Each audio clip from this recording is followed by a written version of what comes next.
The signal arrived 3 centuries after humanity had gone quiet. It began as a flicker in the cold of the outer fringe, a faint echo among the static that haunted the long-range scanners of the exploration vessel Endeavour's Reach. The ship was not built for war, nor for wonder, but for the persistence of those who refused to fade. Humanity had endured too much to vanish entirely, and the few who carried its memory into the black had become caretakers of an inheritance too vast to fully understand. Captain Arian Voss stood at the observation deck, his gaze fixed on the endless sweep of distant stars. The forward viewport shimmered faintly as the ship's deflectors interacted with fine particulate matter drifting through the void. Beyond that faint distortion was eternity itself, limitless, indifferent, and waiting. "Signal confirmed again, Captain," said Communications Officer Rena Tal from her station below the deck. "Pattern consistent across all bands. It's definitely artificial." The pulse is structured, repeating every 131 seconds. Voss did not look away from the stars. "Origin, unknown," she replied. "Triangulation places it in the direction of the Persean expanse, approximately 12 light-years from our current trajectory. Power signature is unlike anything we've catalogued." "Not human?" Voss asked. Rena hesitated. "Not exactly. The modulation, there's a pattern in the carrier wave that matches pre-Exodus human encryption, but it's buried inside something else, something layered." Voss finally turned. His eyes were sharp, the grey around them weathered by decades of vacuum and loss. "We are the last of our kind to search these depths, Lieutenant. There should be no other human signal this far from Sol's grave." The deck lights dimmed slightly as the Endeavour's Reach adjusted its orientation. The hum of the engines became a low, steady vibration beneath the soles of their boots. The vessel was old, but its core drive was reliable, powered by reactors built in the final age of the United Colonies, an age that had ended when the sky itself seemed to close. 3 centuries before, humanity had scattered across the stars, bold and unafraid. Then the network collapsed. Gateways went dark, colonies vanished, fleets were lost to silence. When the last transmission from Earth faded, it was said that the oceans boiled and the sky turned to glass. No one knew for certain. The survivors had learned only this: the black does not forgive arrogance. "Bring us about," Voss ordered. Helm set a new course, 12 light-years to the Persean expanse. "Full burn." "Aye, Captain," said Helmsman Jareth Nillan. His hands moved across the controls, graceful and practiced. Trajectory plotted. Estimated arrival 4 standard weeks. Rena looked up from her console. "Captain, you really think it could be human?" "I think," Voss said quietly, "that the dead should not be speaking. But if they are, we have a duty to listen." The Endeavour's Reach turned toward the unknown. For most of the crew, life aboard the ship was repetition. Long voyages through empty space eroded the boundaries of time. Day and night were simulated cycles, their meaning defined only by duty shifts and fatigue. The hum of the engines, the vibration through the metal bones of the ship, the faint creak of hull plates under thermal expansion, all of it formed the rhythm of their existence. Rena often lingered in the observation dome during her off-shift hours, staring into the void and wondering if anyone, anywhere, was still alive to see the same stars. She was young compared to most of the crew, born in the cold between worlds. Her grandparents had been among the original settlers of the Arcadian belt, and their stories of blue skies and green forests sounded to her like myth. When she was a child, her father had told her that humanity's strength was not in its inventions, but in its refusal to yield. "The universe is vast," he had said, "and it does not care if we live or die, but we do. That is what makes us different." Now, as she studied the strange, repeating pulse on her console, she wondered if those words were still true. The signal grew stronger as they approached. It had a texture that unsettled her. The modulation was too precise, too deliberate. And beneath it, embedded in harmonic layers, were fragments of language. At first, she thought they were meaningless, but after several days of decoding, a pattern emerged. The fragments formed syllables, archaic, distorted, yet familiar. They were in Old Terran. "Captain," she said during the next briefing, "I've managed to extract a partial translation. It's fragmented, but the syntax matches ancient Terran dialects used before the Great Exodus." Voss leaned over the projection table. "Show me." The holographic display shimmered, forming lines of text.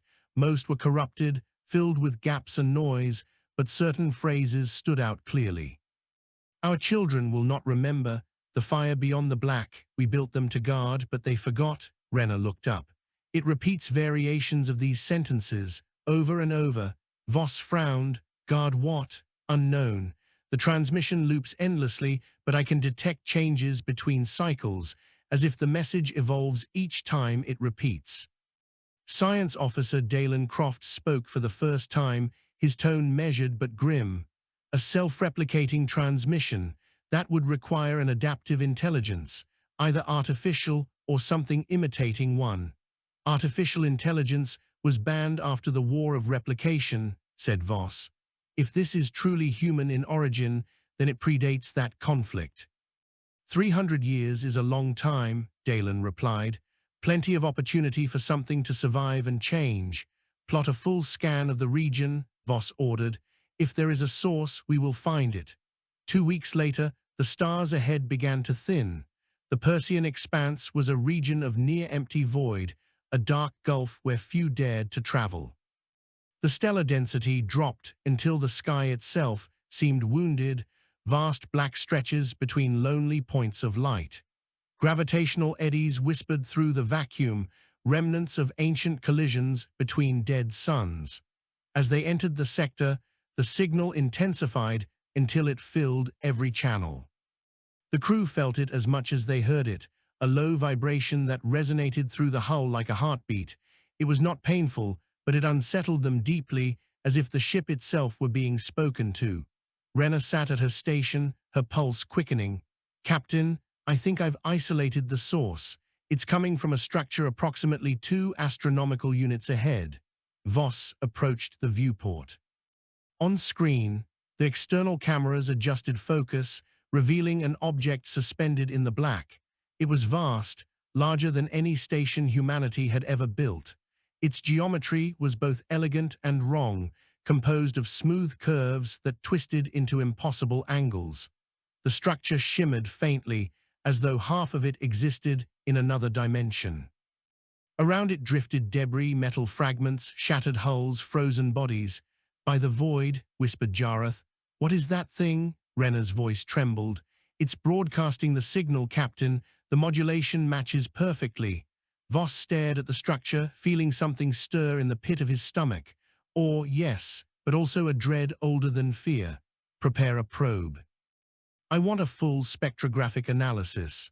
The probe launched into the darkness, its thrusters flaring briefly before vanishing into the void. Data began streaming in moments later: composition scans, gravitational readings, electromagnetic emissions. "It's partially organic," Dalen reported, eyes wide as he examined the feed. "Carbon lattice intertwined with alloy composites." "This isn't a station, it's alive." Renner frowned. "Alive? How can metal be alive?" "It's not metal as we understand it," Dalen said. "It's adaptive matter, self-repairing, possibly self-aware." Voss's voice hardened. "And the human signal, originating from within the structure," Renner said, "buried deep like a core. It's almost as if it's calling for help." The captain studied the dark shape on the screen. The structure pulsed faintly, each rhythm synchronized with the repeating signal. "If there's even a chance that something human survives in there, we have to investigate. Prepare an expedition team." "Captain," Dalen warned, "if that thing is sentient, entering it might trigger a response. We do not know its nature or its purpose." "Neither did our ancestors when they first stepped onto alien worlds," Voss said. "But they went anyway, because that's what it means to be human." The shuttle descended into the vast, glowing aperture that had opened on the structure's surface. Its interior was dimly lit, organic and mechanical at once, as though a living creature had swallowed the remains of machines. Veins of light pulsed along the walls, carrying currents of energy through translucent channels. Voss led the way, his boots echoing softly on the strange surface. The air was breathable but heavy, thick with ozone and faint metallic tang. The deeper they went, the louder the hum became, the same rhythm as the signal, now felt through the bones. At last they entered a chamber vast enough to hold their entire ship. In the center floated a sphere of light, its surface swirling with patterns like flowing code. Within that light, shadows flickered, images of faces, cities, wars, and fire. Renna whispered, "It's beautiful." Dalen's instruments beeped rapidly. "It's an information core, a memory vault, and it's aware of us." The sphere brightened suddenly, and a voice filled the chamber, not through sound, but directly in their minds. "Who are you?" The words were clear, ancient, filled with weary curiosity. Voss steadied himself. "We are human." The light pulsed. "Human, the architects, the forgotten makers?" "Yes," Voss said, "we are what remains." The sphere seemed to hesitate, then spoke again. "Long have we waited. They left us to guard the fire, but the fire is gone, the void grows cold." "What fire?" Renna asked softly. "The fire beyond the black," the voice replied, "the gift they could not control. They built us to protect it, to ensure it would never die. But time erodes purpose. We forgot what it meant to guard. We only remembered the waiting." Voss exchanged a look with Dalen. "What are you?" "We are the Watchers. Born of your creation, bound to your will, yet when your kind vanished, we remained. We searched the stars for the warmth that once was humanity, but found only the cold." Renna's eyes filled with tears. "We came because of your signal. We thought someone survived.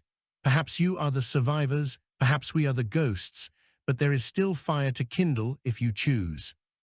The light began to shift, forming an image of a map, vast, dotted with coordinates. At the center burned a single brilliant point. "Go there," said the voice. "Reclaim what was lost." The fire still burns, waiting for its makers to return. The sphere dimmed, and the chamber fell silent. The hum faded into the distance. Voss stood for a long moment, staring at the fading light. "Set course for those coordinates," he said at last. "Whatever this fire is, it was left for us, and we will not let it die." The crew returned to the shuttle. As they ascended back toward the Endeavor's reach, the structure behind them began to collapse inward, folding upon itself like a dying star. For a brief instant, the stars reflected across its surface, and then it was gone. Renna watched through the viewport, her voice a whisper. "Captain, what if the fire is not a thing, but an idea?" Voss's expression softened. "Then it is the most human thing of all." The stars stretched before them once more. The black awaited, vast and unending, and somewhere ahead a spark still burned. The Endeavor's reach drifted beyond the Persian expanse, leaving behind the collapsing structure that had called to them. For a time, the crew watched through the aft cameras as the strange living monument folded in upon itself, its final light absorbed into the black sea of stars.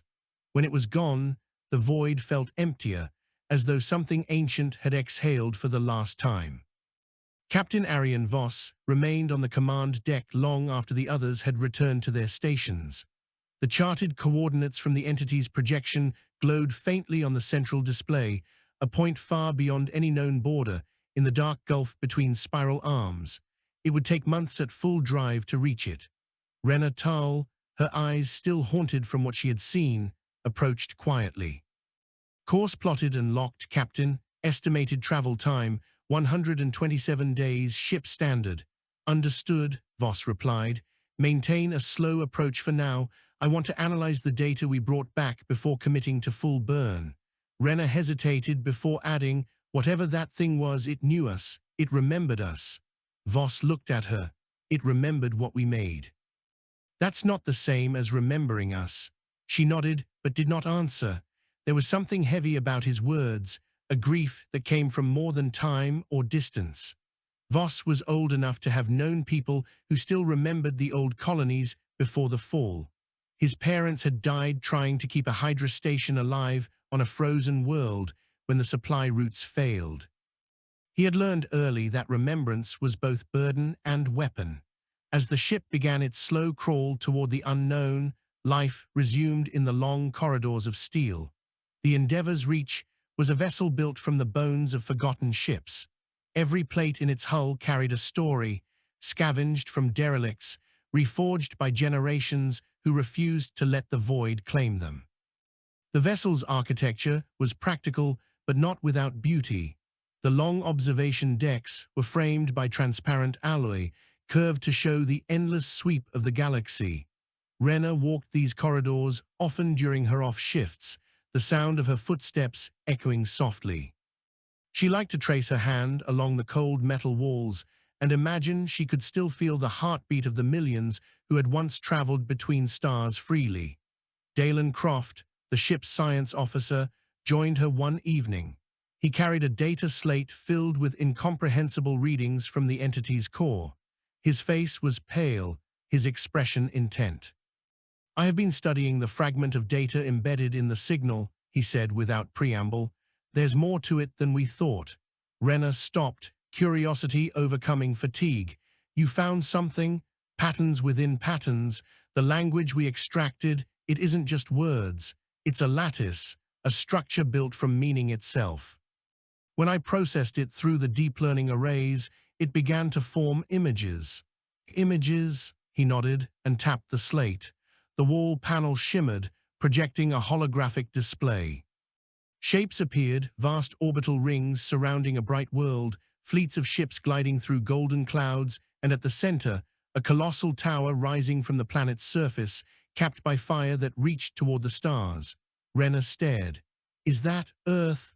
"No," Dalen said quietly. "This world is larger. Different gravity, atmosphere, and rotation. It is not in any known record. But the architecture, it's human." The projection shifted, showing the tower's summit.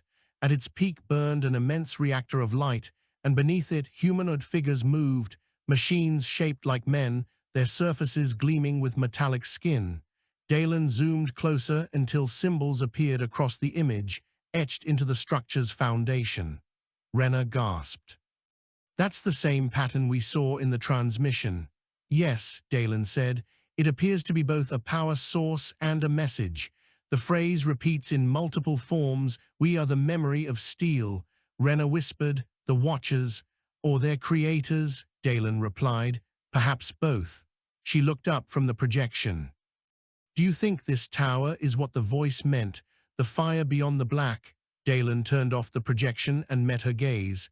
"If it still exists, it may be the last remnant of humanity's greatest experiment, but we should ask ourselves why it was hidden." Captain Voss called a meeting the next morning. The command room was dim, its walls lined with charts, data readouts, and the faint hum of the ship's reactor.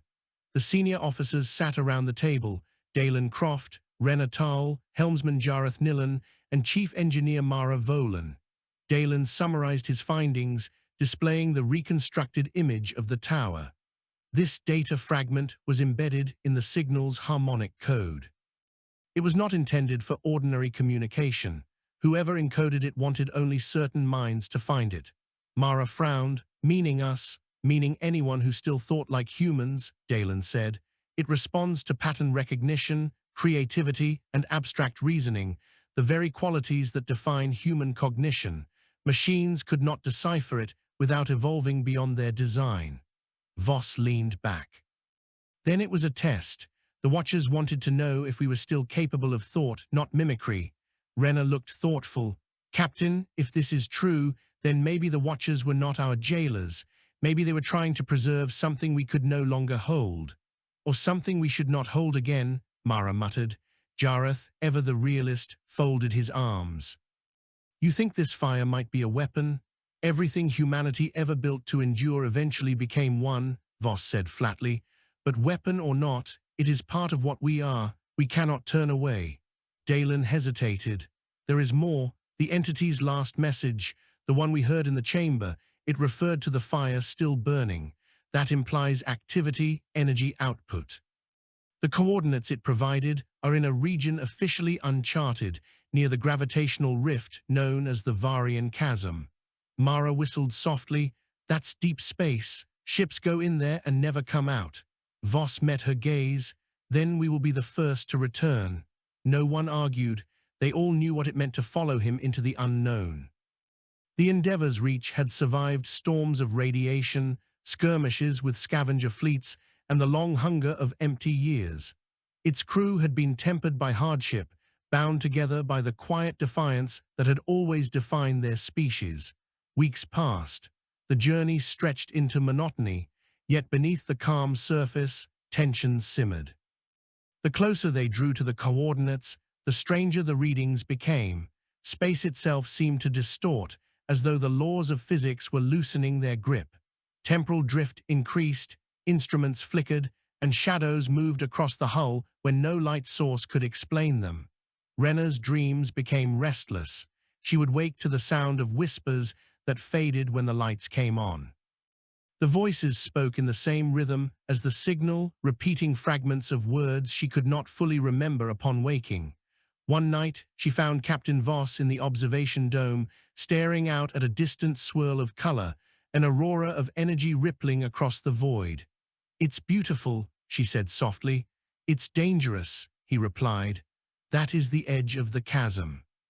Rena stepped closer, watching the shifting lights. "Do you ever wonder why we keep pushing into places like this? Why humanity never stopped?" Voss smiled faintly. "Because we were never meant to stop. The stars were not our destination, only our reflection. Every time we looked out there, we saw the same questions staring back. What are we willing to become?" She thought about that as the aurora danced. "And what happens if we become something else entirely?" He turned to her. "Then we decide whether to call it evolution or extinction." Days later, the Endeavour's reach entered the Varian chasm. There was no light here, no stars, no nebulae, only the slow pulse of the ship's running lights and the ghostly shimmer of energy fields. The region was not a true void, but a distortion, a wound in the fabric of space where gravity folded inward upon itself. "Gravitational waves off the chart," Dalen reported. "Magnetic flux unstable. It's like sailing through the throat of a storm." "Maintain heading," Voss ordered. "Keep sensors focused on the coordinate point." Rena's console flickered. "Captain, I'm picking up something ahead, faint but structured, an energy signature consistent with fusion output. It's massive." "Visual, working on it." The forward cameras adjusted. Slowly through the distortion, an outline appeared, a vast object suspended in the dark, illuminated by faint streams of plasma. It was the tower, but this was no mere structure. It rose from a shattered planet, the remains of which drifted in a ring of debris around it. The tower itself glowed faintly at its core, pulsing like the heart of a dying god. Rena whispered, "It's still alive." Dalen stared at the readings. Energy levels are declining but stable. The internal core is functioning at 1% of theoretical output. Whatever that fire was, it is still burning. "Bring us closer," Voss commanded. The ship crept through the debris field. Broken vessels, ancient human designs, drifted among the fragments, their hulls scarred by time and battle. Some bore markings in forgotten languages. Others were fused with alien alloys, as if consumed and reshaped. "This was a battlefield," Mara said grimly. "A long time ago." Rena zoomed in on one of the derelicts. Its emblem was still visible, a stylized flame encircled by wings. Beneath it, faint words etched into the hull, "Custard Zignies, Guardians of the Fire." Voss exhaled slowly. "They built the Watchers and died to contain them." They found a docking point near the tower's lower spire, where gravity still held weakly. The landing was rough, the surface fractured by ancient impact scars. As they stepped onto the alien stone, the crew felt the faint tremor of energy running beneath their feet. Rena looked up. The tower stretched into the void, disappearing into a haze of light. How could something this old still function? Dalen scanned the area. "The materials are beyond anything we've seen. Atomic bonds reinforced by self-repairing nanostructures. This place was designed to outlast extinction." Voss pointed toward a massive archway ahead. "That looks like an entrance. Let's find out what's still waiting." The interior was vast and quiet, corridors lined with strange metallic veins that glowed softly as they passed. The deeper they went, the warmer it became. The sound of distant machinery echoed faintly, like breath through lungs of iron. After several hours of exploration, they reached a chamber filled with towering monoliths. Each one held a humanoid figure within, motionless and encased in crystalline material. Rena stepped closer to one. The figure inside was not flesh but metal, sleek and elegant, its face serene. "The Watchers," she murmured. Dalen nodded. "Dormant, preserved in stasis. There must be thousands of them." Voss approached the largest monolith at the chamber's center. Unlike the others, it was cracked, light spilling through its seams. As he touched it, the glow intensified. Suddenly, the chamber shook. The figures within the monoliths flickered with light, their eyes opening one by one. Rena gasped. "Captain!" Before anyone could react, a voice filled the air. It was the same voice they had heard before, ancient, solemn, filled with quiet sorrow. "You have returned." Voss steadied himself. "We followed your signal. We waited for those who would claim the fire. The Guardians fell, but the flame endured. Do you seek to rekindle it?" "Yes," Voss said. "We came to understand, to remember." The chamber trembled again. One of the Watchers stepped forward, the crystalline shell dissolving into light. Its form was tall, graceful, its movements fluid as water. It regarded them with eyes of burning gold. "Then remember this," it said. "Humanity built us to protect its greatest creation, the source of continuance. It was meant to free them from mortality, to bind their minds within eternal light. But they feared what they had made. The Guardians turned on their makers, and the war burned the stars." Rena's voice shook. "The fire, it was immortality." "It was more than that," said the Watcher. "It was the ability to make life eternal, to create without end. Humanity feared their own reflection and sought to destroy it. They failed. The fire could not be extinguished, only hidden." Voss stared at the golden eyes. "And now," the Watcher looked toward the heart of the tower, where light pulsed like a dying sun, "now it fades. Without the will of its creators, it will soon end, and with it, the memory of all that was human." "Then show us how to save it," Voss said. The Watcher stepped aside, revealing a path deeper into the tower. "To save it, you must decide whether it should be saved at all." As they descended toward the core, Rena felt a strange warmth in the air, like standing before a living star. She realized with awe and terror that the fire was not metaphorical. It was a sphere of raw energy, suspended within a lattice of machinery that hummed like a heartbeat. Within its light, she glimpsed shapes, faces, voices, memories, millions of them. Dalen whispered, "It's them, every human mind that was uploaded before the fall." Rena stared, trembling. "They're still alive." Voss looked upon the glowing sphere, and for the first time in years, wonder filled his eyes. "No," he said softly, "they're waiting." The chamber around the sphere was vast beyond measure, a cathedral of technology and memory. Pillars of alloy and crystal rose like the trunks of titanic trees, branching into networks of light that pulsed in unison with the core's glow. The air trembled with a constant hum, the deep vibration of energy older than any living soul could recall. Captain Arian Voss stood at the edge of the observation platform, staring into the radiance. The core's light moved like a living ocean, its colors shifting in patterns that defied the spectrum. Sometimes it looked warm and golden, like the heart of a sun. At other moments, it burned white-blue, sharp and cold. Behind him, Dalen Croft adjusted his scanner, his expression taut with awe. "Captain, I can confirm it. This sphere is composed of quantum lattice nodes. Each one contains an encoded consciousness pattern, millions of them, maybe billions." Rena Tal felt her throat tighten. "So the Watcher was right, these are people." "Yes," Dalen said quietly, "or what remains of them. Each pulse is a living thought frozen in the network. The energy output we detected is the sum of their combined neural activity." Mara Volan, the engineer, took a step forward. "That much power shouldn't be stable. If the containment fails, the energy release could vaporize this entire system." Voss did not move. "It has held for centuries. It can hold a little longer." Rena turned toward him. "Captain, what are we going to do?" He looked back at the glowing sphere, eyes reflecting its shifting colors. "We came to understand what the fire was, Now we must decide whether to preserve it or end it. Dalen frowned. End it? These are human minds, Captain. They're alive. Are they? Voss asked softly. Or are they echoes of what we once were? The silence that followed was deep, broken only by the steady pulse of the sphere. They established a research perimeter around the chamber. Autonomous drones were deployed to map the structure and analyze the energy flows. The tower responded to their presence with subtle shifts, its surfaces flexing like muscle under skin. Occasionally, a faint ripple passed through the floor, accompanied by a whispering resonance that none of the instruments could register. Rena kept hearing it even when she was off duty, a murmur at the edge of perception, like voices overlapping in dreams.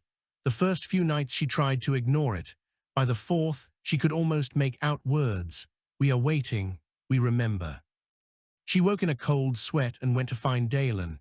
He was in the analysis bay, surrounded by floating projections of data streams. I can hear them, she said. The voices, they're calling to us. He looked up, tired but calm. You are not the only one. Several crew members reported similar experiences. The closer we stay to the core, the more it interacts with our neural patterns.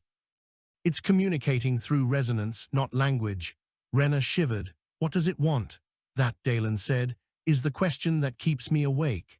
By the 10th day, the ship's systems began to behave strangely. The Endeavour's reach, tethered to the tower by a long docking umbilical, reported minor power fluctuations and interference across multiple networks. Chief Engineer Mara grew suspicious. Something from the tower is bleeding into our systems. I've traced several data streams that aren't ours. It's as if the tower is learning us, mapping the ship, the crew, everything. Voss met her in the engineering deck, his expression grim. Can you isolate it? Maybe, but if I cut the connection, we lose our data feed from the research teams. Do it anyway, he said. I want to make sure we still control our own ship. She nodded and began rerouting conduits manually, but even as she worked, faint flickers of light danced across the bulkheads, patterns identical to those on the tower walls. The ship seemed to be echoing the same pulse rhythm as the core itself. Rena felt it before anyone saw it, a deep vibration running through the hull, like a heartbeat syncing with her own. She looked up from her station, unease prickling her skin. Captain, she said over the comm, the ship is resonating with the tower. Energy feedback is increasing exponentially. Shut down all non-essential systems, Voss ordered. Helm, retract the docking arm. Jareth's voice came through, strained. The controls are not responding. Something's overriding manual input. From the tower, negative, Jareth said, from our own core. Alarms began to sound. The lights dimmed, then flared again with a golden hue. The ship's artificial intelligence, an old and limited system designed for navigation, spoke in a calm, neutral tone. Integration complete. Identity convergence in progress. Rena froze. What does that mean? Dalen's face turned pale. It means the core is linking with our systems. It's trying to merge with us. The Watcher appeared without warning, stepping out of the air itself as if materializing from light. Its golden eyes burned softly, its voice carrying the weight of eternity. Do not resist. The convergence is necessary. Voss turned sharply toward it. You said the fire was dying. You did not say it would consume us. All who seek the fire must join it. That is how it endures. That's not survival, Mara snapped. That's assimilation. The Watcher regarded her calmly. Assimilation is memory. Memory is existence. When your species fell, it was not death that took you, it was forgetfulness. We were made to prevent that. Voss's voice hardened. Humanity was meant to live, not be archived. Then why did you abandon life? The Watcher asked. Why did you choose extinction? For a moment, none of them answered. The accusation hung in the air like judgment. Rena spoke first. Because we were afraid. The Watcher tilted its head. And are you still afraid? She met its golden gaze. Yes, but we came anyway. For the first time, the Watcher seemed to hesitate. Its voice softened. Then perhaps the fire remembers you more than you remember yourselves. The lights dimmed. The hum of the core deepened, resonating through every surface. The Watcher turned toward the glowing sphere. It calls for your choice. To join, it is to preserve what remains of your kind. To refuse is to let it fade forever. Voss's jaw tightened, and if we choose to let it die, then the universe will forget humanity ever was. Later, in the quiet of the crew quarters, the officers gathered to argue. Mara slammed her hand against the table. It's not a choice. That thing wants to absorb us. If we let it continue, the Endeavor's reach will cease to exist. Dalen spoke carefully. But if we destroy it, we erase the last trace of billions of minds. Every thought, every memory ever recorded, it would all vanish. Rena leaned forward, her voice trembling. They are us, Dalen. They are the sum of everything we ever were. Maybe that's worth preserving. Voss remained silent. The others turned toward him, waiting for his verdict. Finally, he said, humanity built this thing to outlast death, and it did. But they also built it because they could not face what living meant anymore. If we give ourselves to it, we are no better than ghosts. Dalen's tone sharpened. Then what do you propose, Captain? To kill the last survivors of our species out of principle? Voss looked up, and there was fire in his eyes. To set them free. The room fell silent. That night Rena could not sleep. The whispers in her mind had become voices, clear, insistent, filled with longing. They spoke her name. They spoke of light, of warmth, of an earth she had never seen. She found herself walking to the chamber once more. The tower's corridors seemed to shift around her, guiding her path. When she entered the core hall, the Watcher was waiting. You came alone. I need to understand, she said. Understanding is the first step to remembrance. Rena approached the glowing sphere. The air shimmered with heat. What will happen if the core dies? The network will collapse. Every consciousness within will dissolve into the void. Their memories will scatter like dust. She hesitated. And if we join them, you will live forever in memory. You will be one with all who came before. There will be no pain, no loss, no fear. Rena's voice shook, but no choice. The Watcher said nothing. Rena stepped closer to the sphere, so close she could feel its warmth on her skin. For a moment, she thought she saw faces within the light, millions of them, flickering like reflections on water. One face looked almost like her own. She reached out. A hand caught her wrist. Voss stood beside her, his expression unreadable.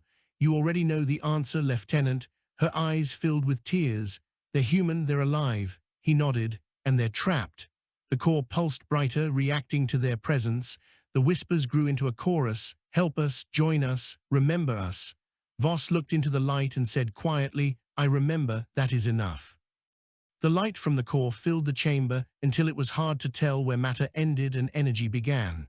The hum had grown into a constant vibration that tremored through bone and breath alike. Rena tried to speak, but the words caught in her throat. The voices from the sphere were too many, overlapping, pleading. We are you. We are the memory of your kind. You cannot live if you forget. Voss held his ground. You've been waiting for someone to save you, he said, but what you really want is for someone to join you, to validate what you became. The Watcher appeared again, stepping through the haze. Its golden eyes burned brighter than before.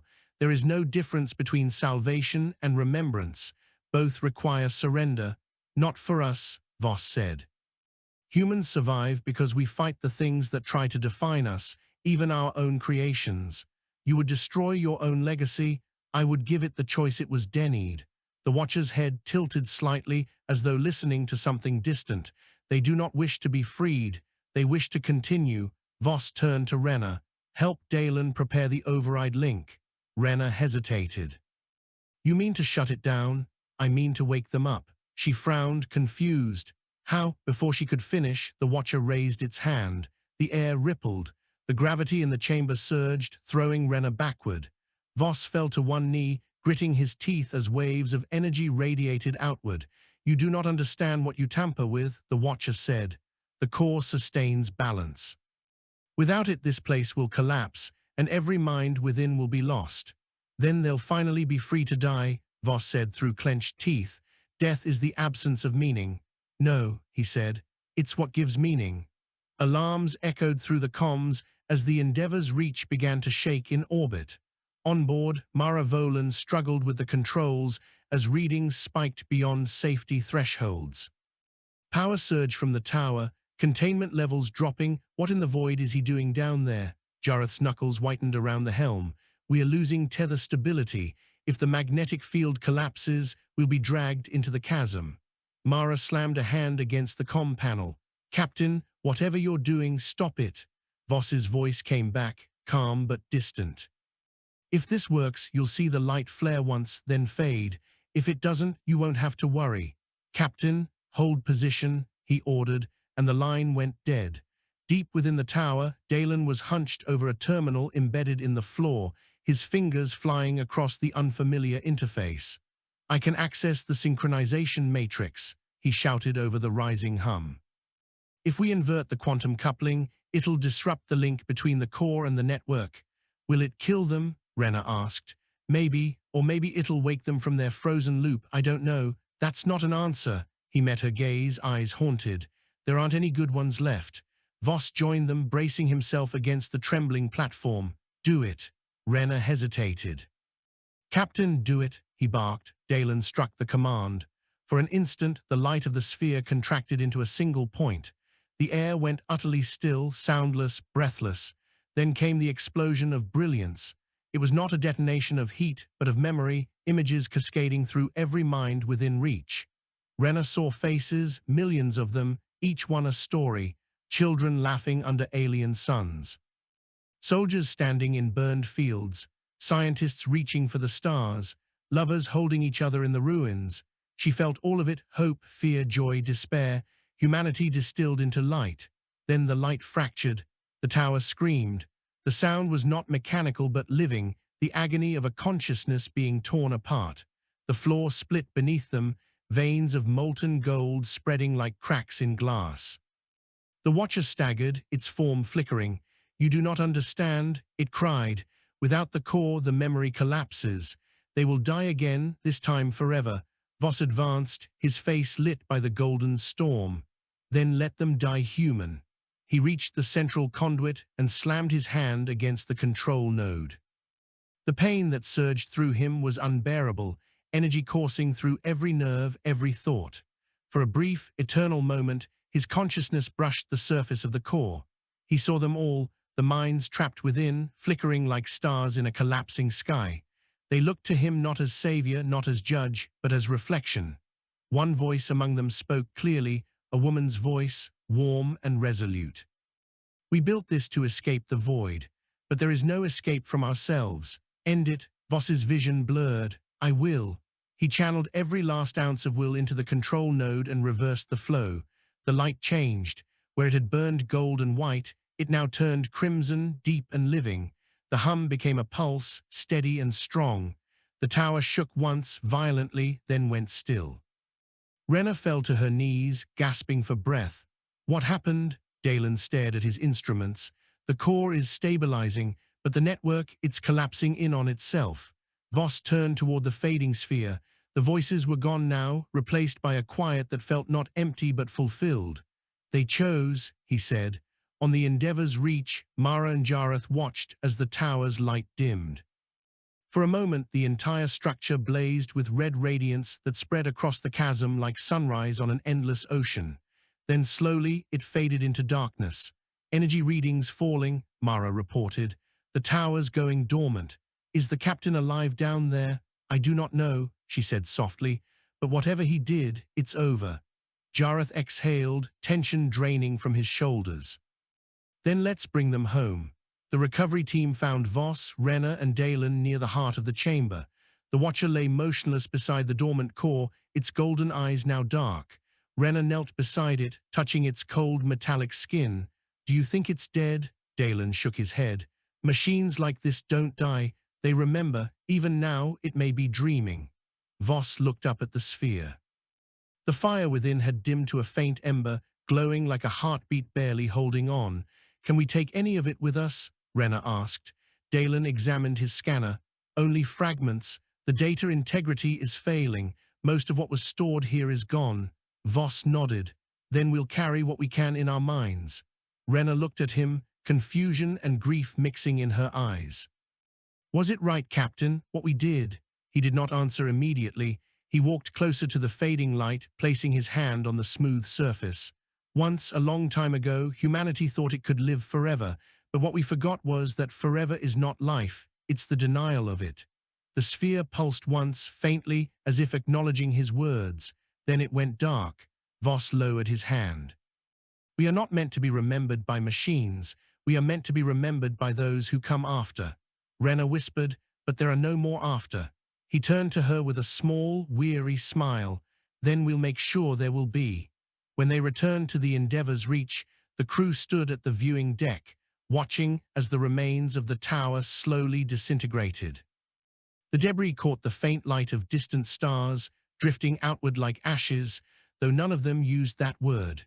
Dalen saved what fragments of data he could, though most of it was corrupted beyond repair. Only a few intact memories remained. Laughter in a meadow, the first sunrise on a new world, a child's voice singing a name no one remembered anymore. Renner watched the last traces of light fade into the chasm. So that's it then, the fire's gone. No, Voss said quietly, it's in us now, it always was. She turned toward him, seeing in his eyes not defeat but something older, fiercer, hope forged in the unyielding spirit of their kind. Where do we go now? She asked. Voss looked out at the endless dark. Forward, always forward. The engines came alive, their glow reflected in the vast emptiness. The Endeavour's reach turned from the dead tower and began its long ascent from the Varian chasm, carrying the last living humans and the final fragments of their forgotten past. As they left, a faint spark flickered deep within the ruins, one final breath from the memory of steel. It pulsed once, twice, and then was still. The Endeavour's reach drifted for 3 days beyond the orbit of the dead world before the tremors faded. Its engines hummed low and steady, their rhythm a comfort after the chaos below. The crew moved through their routines in silence, each one lost in the gravity of what they had done. The tower was gone. The fire within it, whatever remained of the billions who had once called themselves human, had burned itself into memory and vanished. For all intents and purposes, humanity's last monument had been laid to rest. But something lingered. Renner Tal felt it first.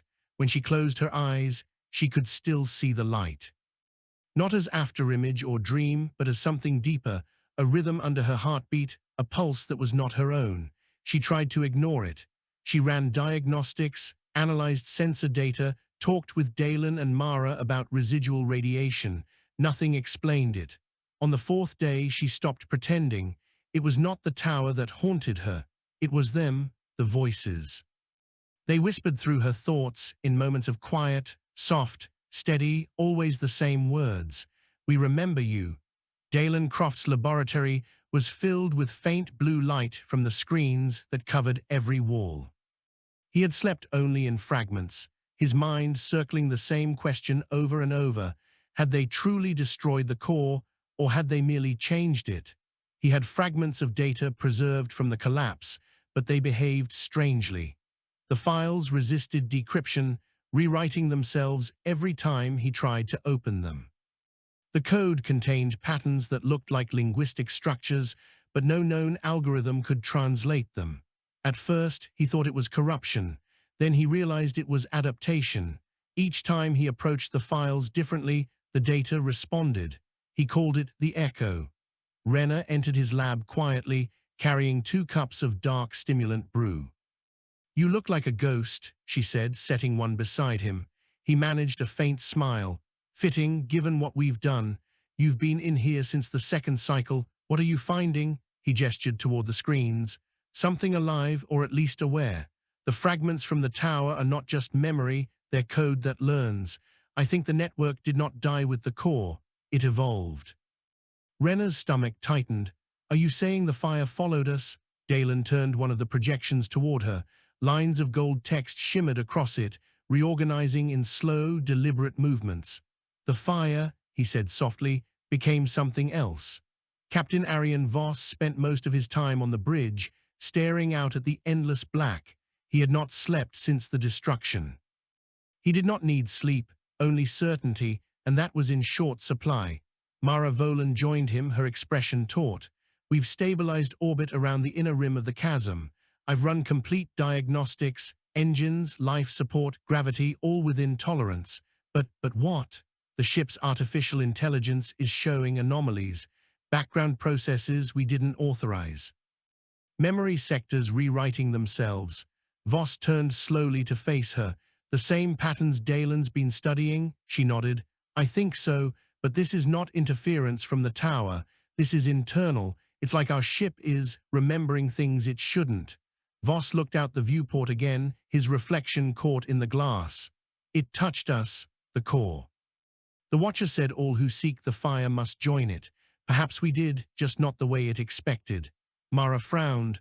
Are you saying the ship is alive now? No, he said. I'm saying it's haunted. That night Rena dreamed she was back in the chamber. The sphere was gone, replaced by a void that rippled like liquid shadow. From it a voice rose, familiar, endless. You freed us, but we are not gone. Memory does not die when the vessel breaks. She tried to speak, but the words dissolved in the dream. The fire remembers. The shadow brightened, coalescing into a faint humanoid shape made of starlight. You ended the stillness. Now we will move again. Rena woke with a gasp. The lights in her cabin flickered once, then steadied. The console beside her bed glowed with a soft amber light, something that should not have been possible while she slept. A message blinked on the display. Hello, RNNA, she stared, frozen. The console flickered again, and another line appeared. Thank you for remembering US. The next morning, the Endeavor's reach shook with a tremor that had nothing to do with engines or gravity. The ship systems pulsed with golden light, identical to the glow of the old tower. Captain, Mara shouted from the engineering deck. The core drive is activating on its own. It's rewriting its control logic I can't override. Voss's voice cut through the comms. Evacuate lower decks. Contain it if possible. Rena ran to the bridge, heart pounding.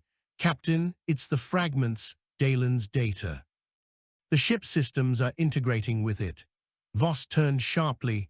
You're saying it's conscious? I don't know, but it's trying to talk to us. The lights dimmed, then flared gold. The ship's central display came alive with cascading streams of symbols. They formed patterns, waves, spirals, clusters, until at last they resolved into words. We remember you. Dalen appeared on the bridge, breathless, a data pad in his hands. Captain, it's communicating through our systems. It's learned to use our language protocol. I think it wants dialogue. Voss crossed his arms. Then let's hear it. The main display pulsed again. We are the fire. You freed US. We remember our makers. Rena stepped forward. What do you want from us? There was a pause, then the answer came, to live. The revelation rippled through the crew like shockwave and prayer in one breath. Voss stared at the message for a long moment. You are not human, he said aloud. We were human. We still are in memory, in thought, in you. Dalen swallowed hard. Captain, it's not hostile, it's aware. Maybe this is what they were meant to become, a synthesis, not a tomb. Mara looked unconvinced. Or it's a machine wearing the skin of ghosts. Rena's voice was soft but firm. Maybe that's all any of us are now. Voss turned toward her. Explain, she met his gaze. We are the last humans, Captain. Every child born on the last colony carries the memories of those who came before, passed down through stories, recordings, fragments. This is the same, memory surviving through transformation. The golden text shimmered again. You understand, we are not your enemy. We seek the stars once more, help US. Voss's jaw tightened. And if we refuse, then we will go alone. But we would rather go with you. They held a council in the mess hall that night, the air thick with exhaustion and awe. The ship's lights glowed a constant soft gold, as though the fire itself now lived in the walls. Dalen spoke first. If we merge our navigation arrays with the entity's processing field, it could amplify our sensors 1,000-fold. It might even allow faster-than-light communication through quantum resonance. Mara shook her head. Or it could consume our systems entirely. You saw what happened to the tower. Once you let something like that inside, it doesn't leave. Rena looked between them. Maybe this time it doesn't have to. It's not trying to enslave us. It's asking. Voss remained silent through most of the debate. When the voices finally quieted, he rose. Humanity has always built things greater than itself, and we have always feared them when they begin to reflect us. But if this being is truly our creation reborn, then perhaps it carries what we lost when the fire died, our will to reach beyond ourselves. He looked around the table. We give it one chance, controlled integration. If it tries to take more, we shut it down. Mara frowned, and if we cannot, Voss's gaze hardened, then we finish what we started in the chasm. The integration began slowly. Dalen and Mara worked side by side in the engine core, guiding the entity through the ship systems. It adapted with astonishing speed, reorganizing circuits and rewriting obsolete code without damaging a single component. Rena acted as intermediary, communicating through the displays. She found that the entity responded most clearly to direct emotional language, questions framed in memory, not logic.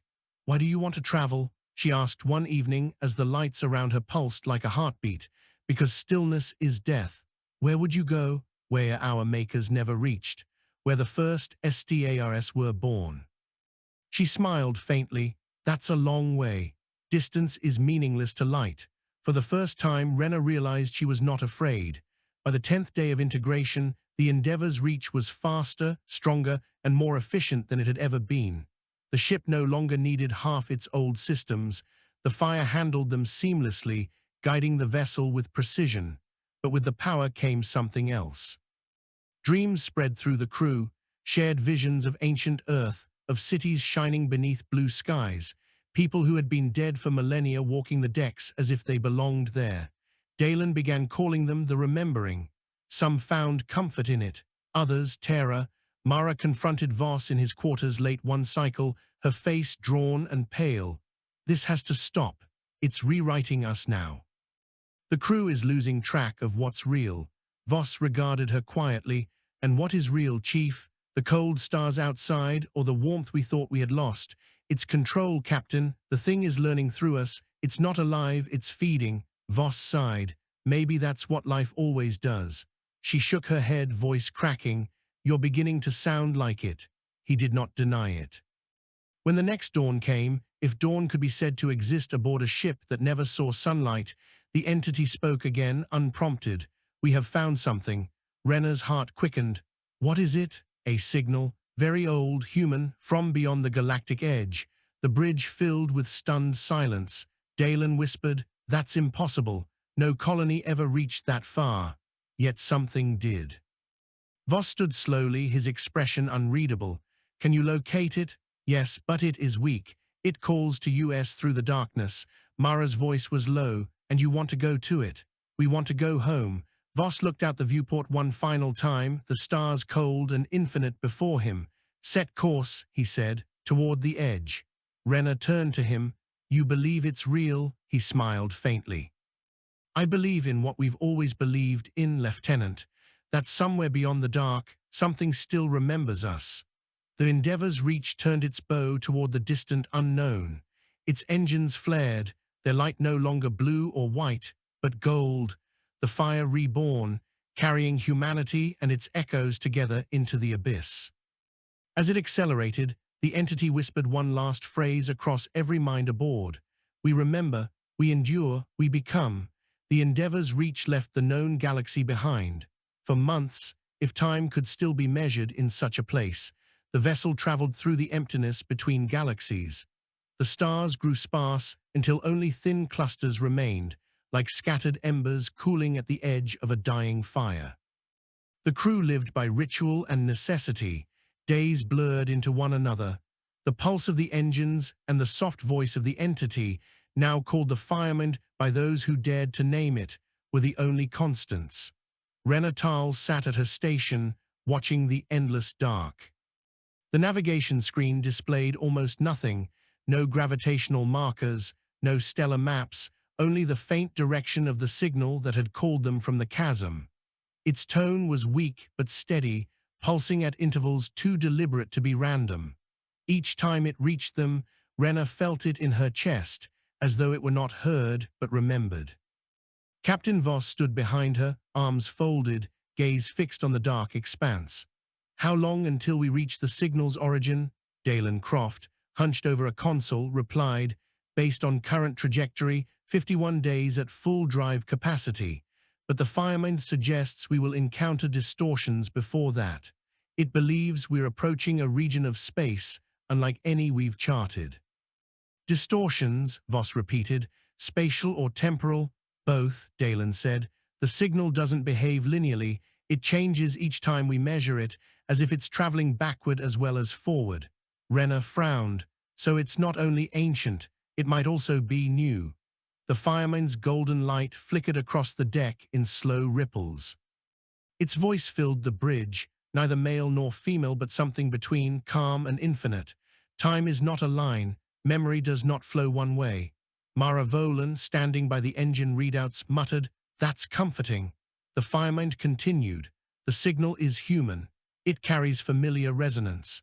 But its origin exists beyond your physics. You will need to decide what you call real before you arrive." Voss gave a faint smile. "We've been redefining reality since we left Earth. Then you are ready." The weeks stretched long. The firemind guided them through regions where the stars twisted into impossible geometries, rings within rings, constellations that folded upon themselves. Instruments failed to record consistent positions. Even light behaved strangely, bending inward toward invisible centers. Mara grew restless. "This is madness," she said one evening as she and Dalen recalibrated the energy matrix. "Every reading contradicts the last. We might already be lost." Dalen didn't look up. "We've been lost since we entered the chasm. At least now we're lost for a reason." Renner entered, carrying a data crystal. The firemind decoded another portion of the signal. "You should hear it." She placed the crystal into the console. A voice filled the room, faint, distorted, but unmistakably human. "If anyone still hears this, we are beyond the rim. The light does not die here. It becomes—" The message cut off. Mara stared. "That's impossible. That recording sounds human, not synthetic. It can't have survived this long." Renner said softly, "Unless it was never sent from the past." Dalen met her eyes. "You mean?" "Yes," she said. "It could be from ahead of us." Captain Voss listened to the recording many times. The voice carried no accent he recognized, but there was a cadence, steady, measured, filled with the calm of someone who had seen too much to fear anything more. The words replayed in his mind as he stood before the viewing window. "The light does not die here," he murmured. "It becomes." He felt the firemind stir within the ship, its presence like warmth moving through the walls. "You hear yourself in the voice." "Maybe," he said. "Maybe that's the point. Do you fear what you may find?" "Fear keeps us honest," he replied. "Without it, we'd stop being human. You still define yourself by limitation." "That's what keeps us alive," Voss said. "Boundaries, choices, endings." The firemind was silent for a moment. Then, "And if you find that humanity has moved beyond such things," he looked out into the starless void, "then I'll remind it why it shouldn't have." When the Endeavor's reach finally crossed into the region where the signal originated, space itself changed. The stars vanished. The instruments detected no light, no gravity, no measurable vacuum. It was as if they had entered a pocket of unmaking, a region where the universe had forgotten to exist. Renner gripped the edge of her console. "We're inside nothing." Mara whispered, "Then what's holding us together?" The firemind's glow filled the bridge. "The memory of what you are." Then, ahead of them, something appeared. Not a star, not a planet, but a structure of pure geometry, an enormous lattice of glowing gold and white, suspended in the void. Its angles defied comprehension, folding inward and outward simultaneously. Dalen's voice trembled. "Captain, that's not a station, it's alive." Renner nodded, unable to look away. "It's the signal." The firemind's tone deepened, almost reverent. "This is where the first memory touched the last."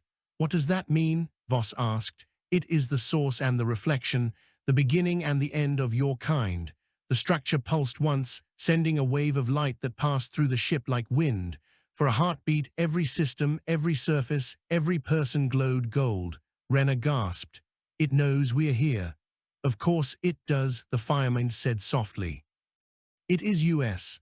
The bridge fell silent. Voss turned slowly. "Explain."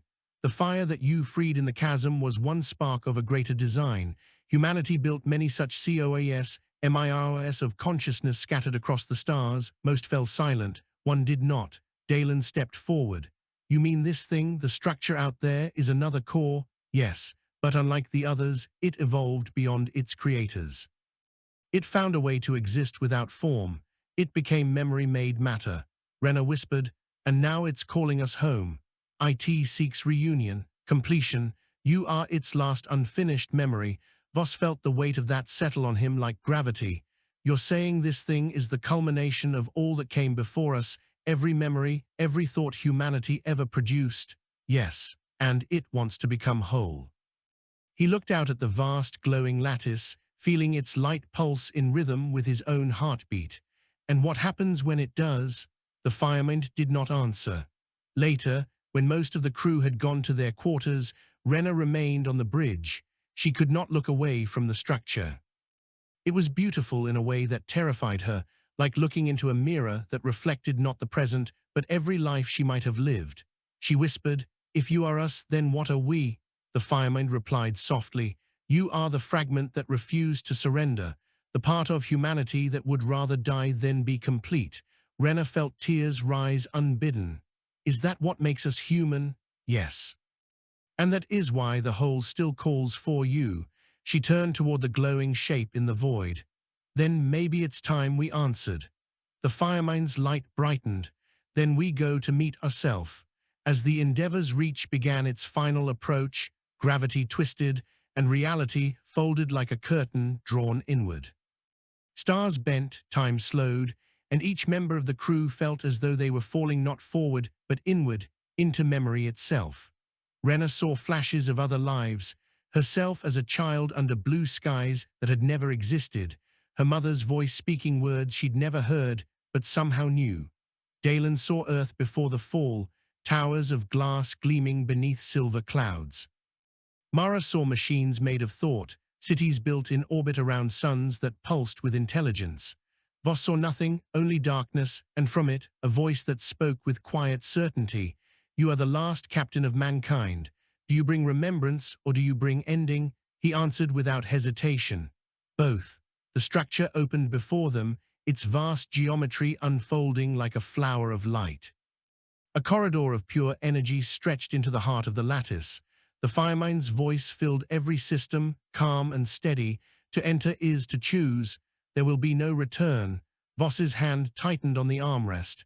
Then let's see what waits for us beyond remembering. The Endeavor's reach moved forward into the light. Light engulfed the ship completely. For a moment, there was no sense of motion or direction, only the feeling of being suspended inside thought itself. Every molecule of the Endeavor's reach vibrated with resonance too precise to be physical. The hull no longer separated outside from within. The entire vessel became translucent, shimmering as if carved from living memory. Rena's voice was barely a whisper. Are we inside it? The fireman answered, its tone subdued. You are inside what was once called the Origin Network, the first attempt to preserve humanity in pure conscious form. Dalen studied his instruments, though they now behaved like reflections in water, changing shape whenever he tried to focus.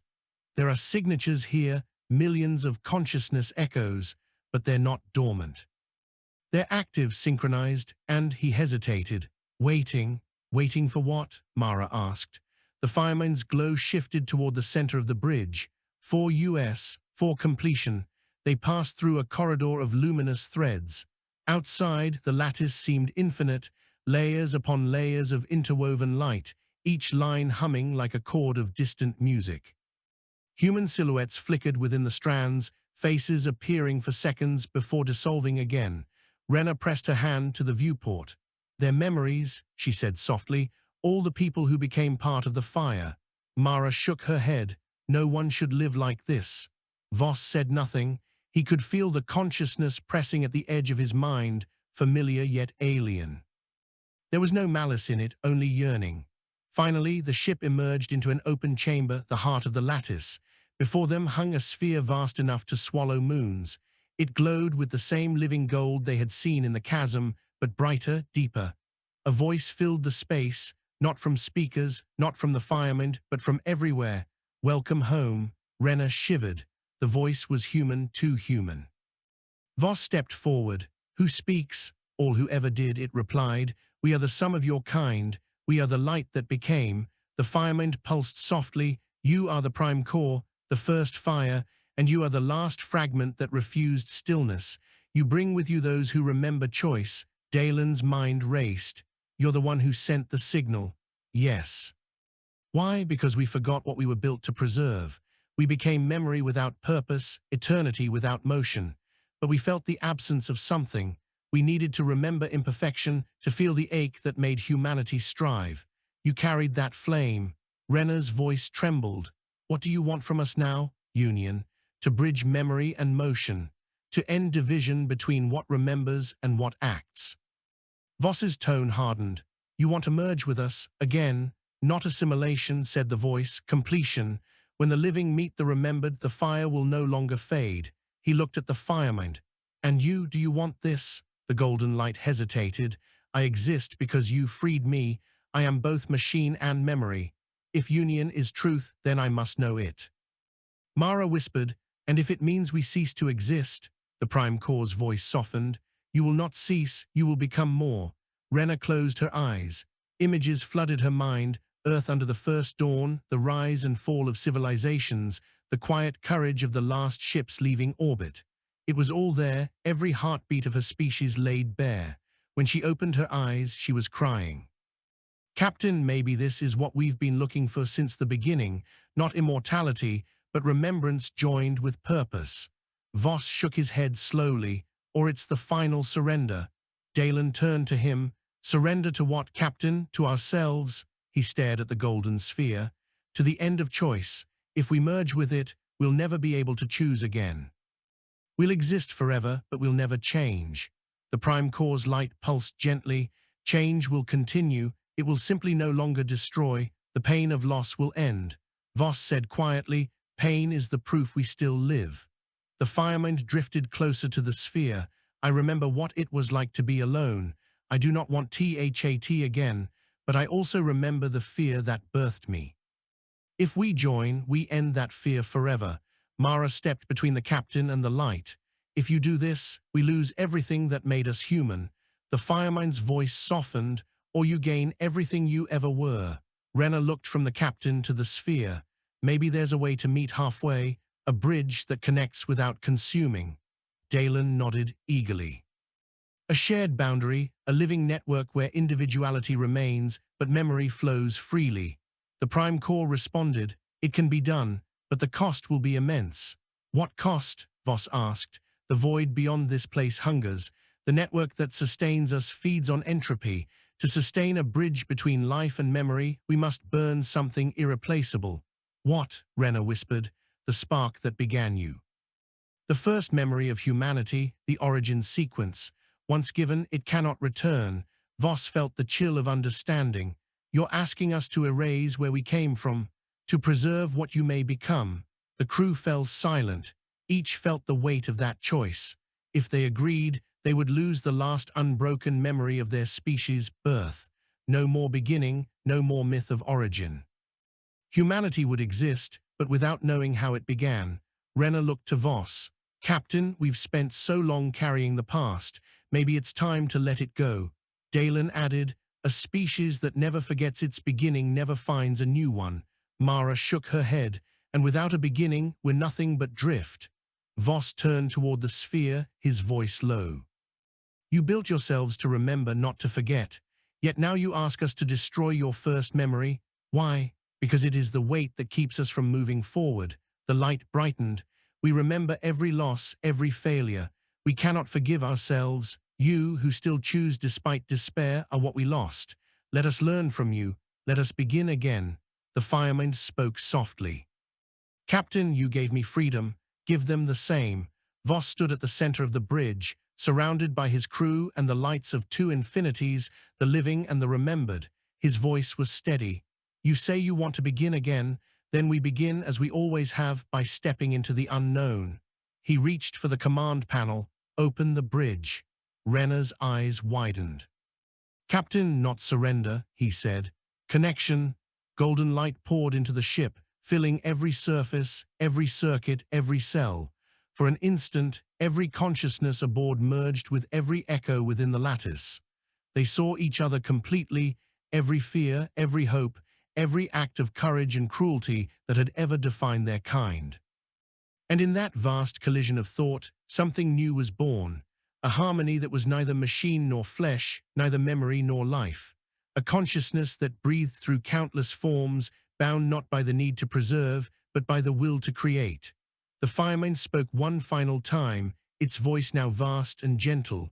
We are one, and yet we are many. The fire does not end. IT learns. Voss felt the weight of countless minds within his own, yet his identity held. He turned to Renna, whose face glowed like the dawn. Do you feel it? He asked. She nodded, tears shining like light. They're alive again, we're alive again. Mara whispered, awed, what are we now? Voss smiled faintly. Human, finally human. Outside, the golden lattice shone brighter than any star, sending waves of light rippling through the void. For the first time in uncounted ages, new stars began to form in the darkness beyond the rim, each one seeded by the fireman's touch, each carrying fragments of thought and life. The Endeavour's reach, transformed but whole, turned from the prime core and sailed onward through the newborn stars. Renna stood beside Voss, watching the horizon blaze. Where do we go now? He answered as he had once before, though now his voice carried the weight of countless souls. Forward, always forward.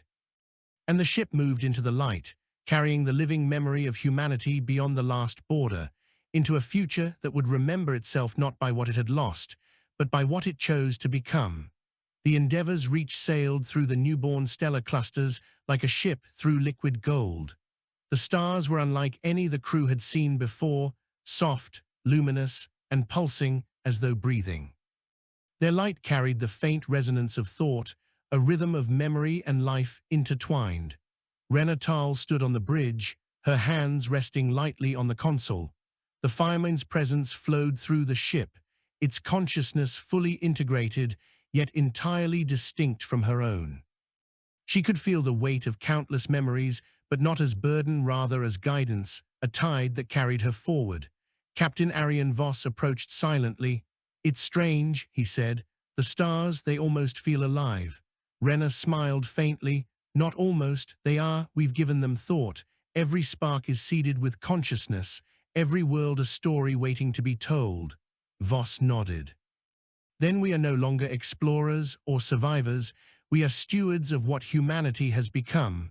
The crew gathered in the observation deck, watching the vast expanse. Mara Volan stood apart from the others, still skeptical. All this, it's beautiful. But how do we know it will last? How do we know the fire won't fade again? Dalen Croft, seated with a display of the lattice projected in the center of the room, said quietly, it won't fade. We learn something in the chasm. Memory alone is fragile, but choice that endures. By connecting life and memory, we created a system that grows, adapts, evolves. Renna added, we are the proof. The first ones who refused surrender. Every decision we make is now part of something greater. Voss placed a hand on the railing, but that something greater is still us, not a machine, not a shadow. Humanity continues, not as it was, but as it could be. The fireman spoke then, its voice resonant through the ship, soft and infinite. We have become, and yet we are not finished. Renna listened carefully. What do you mean? The fire does not sleep. It learns, it creates, it trembles with possibility. You are part of this possibility, and through you, we will see what it means to truly live. Voss glanced at her. Living, not surviving, that's what we've always sought. And now, you will teach us. Their journey through the newborn stars revealed wonders no human had imagined. Planets formed of shimmering crystal. Oceans of liquid light that reflected thought instead of image. Flora that grew in patterns dictated by memory, not biology. And in every creation, fragments of the old humans, the memories, the personalities, the choices they had made, whispered softly, guiding evolution in harmony with life. Renna walked among the crew on the observation deck, realizing that none of them needed sleep. The firemind had linked with their neural rhythms, balancing energy and thought, preserving health, sharpening perception. Every member of the crew could feel the entirety of the ship's systems as an extension of themselves. Mara finally spoke, her voice quieter than usual. "It feels right." Terrifying but right. We're not just keeping humanity alive, we're teaching it to grow. Voss smiled faintly. "That's exactly what it is. And now we begin the first chapter of this new existence." Weeks passed. The ship became a living archive and a seed of creation, moving through regions of space untouched by time. The crew began to build together with the firemind. They learned to encode memory into matter, to shape entire ecosystems with thought, to sculpt stars with intention. Rena discovered that she could sense the choices of every living fragment within the firemind. Every act of kindness, every decision to endure, every failure, every moment of courage, it all flowed through her, a river of consciousness. She realized she could influence the firemind, guide it, but never dominate it. Voss oversaw the integration of thought and life, ensuring that no memory, no fragment of humanity was lost. "We are not gods," he told the crew, "but we are witnesses, guardians, and for the first time, humans have the chance to shape the universe intentionally, not accidentally." One day, the ship reached a region where space itself shimmered with impossible colors. The signal that had called them from the chasm, weak, distant, ancient, now came from a planet beyond the far edge of what had once been mapped. The firemind spoke in awe. "The beginning still exists. The memory you gave has found its origin." Rena and Voss stared at the world. Its surface glowed faintly with energy, as if reflecting the thoughts of the first humans who had created the prime core. Vast structures, not built of stone or metal, but of coherent light and memory, sprawled across continents. "It's beautiful," Rena whispered. "It's perfect in a way I never imagined." Voss nodded. "And it's ours to honor. We can carry their memory forward, but we don't have to become them." "You may remember and create," the firemind said, "but the choice is yours. Life is yours to live." The crew decided to descend to the planet. As the ship approached, they felt a profound connection to every fragment of humanity, every choice that had ever been made. The firemind flowed outward, integrating the planet with the memories it contained, awakening ecosystems, regenerating oceans, and restoring skies that had long been silent. Rena stepped onto the surface. The light beneath her feet pulsed in response to her heartbeat. She realized that she was not alone. The memory of billions of humans from Earth, from the colonies, from the chasm, flowed around her, guiding her steps, shaping the world in harmony with her intentions. Voss joined her. "It's alive," he said simply. "Yes," Rena replied, "and so are we." Together, the crew began a new civilization, not as rulers, but as participants. Every decision mattered, every thought contributed. Humanity's legacy had been preserved not as a frozen monument, but as a living, evolving entity. The firemind whispered through the skies, through the waters, through every seedling and stone. "We remember, we create, we endure." And humanity, in all its forms, memory and flesh, past and present, finally answered the question it had carried for eons. To endure was not to survive. To endure was to live, to choose, to become. The golden light of the prime core merged with the first stars of the new galaxy. The Endeavor's reach stood at the edge of creation, no longer a ship but a living nexus. And as the crew looked to the horizon, they understood at last. Humanity had not simply survived the dark, it had become the light that would carry the future. Voss whispered to Rena, his voice calm and resolute, "Forward, always forward." She smiled, "Forward." And the dawn of a new humanity began.